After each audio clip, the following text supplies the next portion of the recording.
তার মুক্তির দূত আকায়ে নামদার তাজদারি মদিনা মোহাম্মদ মুস্তাফা যেই নবী শাহপাতের কান্ডারি রহমতের ভান্ডারী, যেই নবীর 24টা ঘন্টা জিকির এবং ফিকির ছিল ইয়া উম্মতি ইয়া উম্মতি।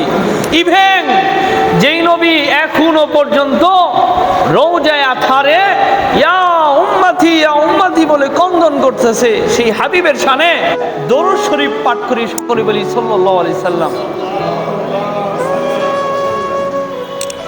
মুহতারাম হাজিরিন, দিন অত্যন্ত মাহবুব প্রিয়, তাই না? রাসূল করিম সাল্লাল্লাহু আলাইহি সাল্লাম বলেছেন আদ-দীনুন নাসিহা, দিন হলো কল্যাণ কামনা করা। দিন হলো কি? কল্যাণ কামনা করা। বলে একটা মুমিন দ্বীনের বুঝ কখন পাবে? যখন আল্লাহ সুবহানাহু ওয়া তাআলা তাকে হেদায়েত দান করবে। আর হেদায়েত ব্যক্তি কখন পাবে? যখন সে তার ভিতরে মানুষত্ব আসবে, যখন সে বুঝতে পারবে যে তাকে আল্লাহ সুবহানাহু ওয়া তাআলা কেন সৃষ্টি করছে।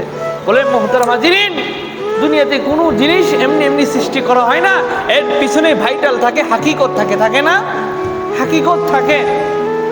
বলে আমাদেরকে আল্লাহ সুবহানাহু ওয়া তাআলা কেন সৃষ্টি করছে? ওমা খালাকতুল জিন্না ওয়াল ইনসা ইল্লা লিয়াবুদুন, আমি মানুষ এবং জিন জাতিকে সৃষ্টি করছি একমাত্র আল্লাহ সুবহানাহু ওয়া তাআলা ইবাদত করার জন্য, গায়রুল্লাহর ইবাদত বর্জন করার জন্য। গায়রুল ইবাদত কি বর্জন করার জন্য? বলে আল্লাহ সুবহানাহু ওয়া তাআলা এই পৃথিবী সৃষ্টি করার পর তার ইবাদত করার জন্য দুইটা প্রাণী সৃষ্টি করছিল। কয়টা প্রাণী? দুইটা প্রাণী। আলহিন আলফিন। কি? আলহিন আলফিন। এরা জমিনে বিচরণ করত, জমিনের বৃক্ষলতা খাইতো, ভক্ষণ করতো, আর আল্লাহ সুবহানাহু ওয়া তাআলা তাসবিহ পাঠ করতো। তখন আল্লাহ সুবহানাহু ওয়া তাআলা ভাবলো যে আমার তাসবিহ, আমার বরত্ব, আমার মহত্ব গুণগান গাওয়ার জন্য এই দুইটা প্রাণী কাফি না, যথেষ্ট না? আমি এত বড় রাজত্বের মালিক, রাজাধিকার, বাদশাহীর বাদশাহ, তাই না? প্রতাপশালীর প্রতাপশালী বাদশাহ আল্লাহ সুবহানাহু ওয়া তাআলা। তখন এই দুইটা প্রাণীকে ধ্বংস করে দিয়ে জিন জাতিকে সৃষ্টি করলো। কাদেরকে? জিন। মুহতারাম হাজিরিন, জিন জাতিকে সৃষ্টি করা হয়েছে আগুন দ্বারা। কি দ্বারা? আগুন দ্বারা।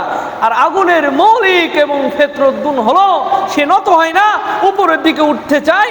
অহংকার, তাকাব্বুর। অহংকার কি? তাকাব্বুর। গাছ দেখবেন নত হয়, সবসময় উপরে ওঠে না? উপরে ওঠে, তারপরও গাছের ভিতরে কি? তাকাব্বুর, অহংকার নাই। গাছ সে নিজে জানে যে আমার ভিতরে অহংকার আছে, আমি উপরের দিকে উঠতে চাই, কিন্তু আল্লাহকে ভুলে না। তার দৃষ্টান্ত উদাহরণস্বরূপ জগৎ বিখ্যাত কুতুবুল আলম শেখ শিবলি একদিন রাস্তায় যাইতেছে, গাছ ডাক দিয়ে বলে, হে শিবলি, কুম দাঁড়িয়ে যাও। শিবলি দাঁড়ায় গেছে। কি ব্যাপার? বলে, শিবলি, তোর জীবনটাকে যদি রাঙিয়ে তুলতে চাস, জীবনটাকে যদি সাজিয়ে তুলতে চাস, আমি গাছের ভিতরে যে আইডল আছে, যে আদর্শ আছে, সেই আদর্শ তোর ভিতরে ঢুকাই দে। সুবহানাল্লাহ বলো। মুহতারাম হাজিরিন, এবার শিবলি বলে, গাছ, তোর ভিতরে কি এমন আইডিওলজি, আদর্শ আছে, যে আদর্শ আমি শিবলির ভিতরে ঢুকাবো? গাছ বলে, আমার দিকে তাকিয়ে দেখ, দুনিয়ার কত মানুষ আমারে ঢিল দেয়, আঘাত করে, এরপর আমি কাউরে গালি দিই না, ধৈর্য ধারণ করে প্রতি বছর ভিটামিন যুক্ত ফল উপহার দিই। সুবহানাল্লাহ বলো। গাছ ফল দেয় না? আরে মেয়ে, গাছ ফল দেয় না? ফল দেয়, সেগুলো আমরা ভক্ষণ করি।